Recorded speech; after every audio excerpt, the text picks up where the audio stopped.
कि जो अफसरशाही है वो सरकार पर हावी हो रही है और जो खनन माफिया हैं वो सरकार पर हावी हो रहे हैं।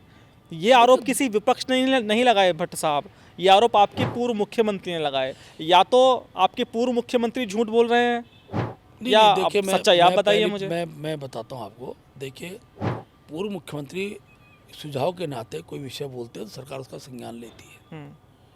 और जहाँ तक खनन वाले विषय की चर्चा है तो उन्होंने खनन किस प्रकार से हो रहा है उस पर प्रश्न खड़ा किया था कि खनन कितनी गहराई से किया जा रहा है, वो नहीं होना चाहिए। और मुझे ये बताते खुशी भी है कि उत्तराखंड के अंदर आज भारतवर्ष के अंदर खनन नीति में सर्वाधिक राजस्व प्राप्त हमने किया है तो उत्तराखंड से किया है और देश के अंदर उसने एक स्थान भी स्थापित किया है।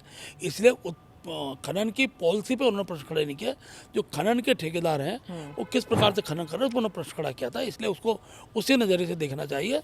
आप सोचिए कि एक पूर्व मुख्यमंत्री सरकार के ऊपर आरोप लगाता तो एक परसेप्शन क्या जाएगा सरकार के मैंने प्रति। स्पष्ट कहा ना कि आजकल परसेप्शन का ही गेम है सब। मैं स्पष्ट रूप से कह रहा हूँ सरकार पर आरोप का विषय नहीं था।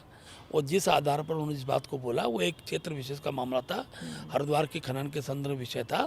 और उन्होंने इस विषय को इस रूप में कहा होगा कि उन्होंने अगर किसी अधिकारी कोई बात बोली है उसने इम्प्लीमेंट नहीं किया तो एक विषय उनके द्वारा व्यक्तिगत उनकी बात को न मानने के आधार पर उन्होंने इस टिप्पणी को किया है। सरकार की बात न मानने का प्रश्न खड़ा नहीं होता है। अच्छा, आपको क्या लगता है जो त्रिवेंद्र सिंह रावत जी हैं, क्या सीएम की कुर्सी को लेकर कुछ मोह है, कुछ ऐसा स्कैन कर पाते हैं आप? तो लेकिन कभी मैंने इस प्रकार का भाव देखा नहीं है।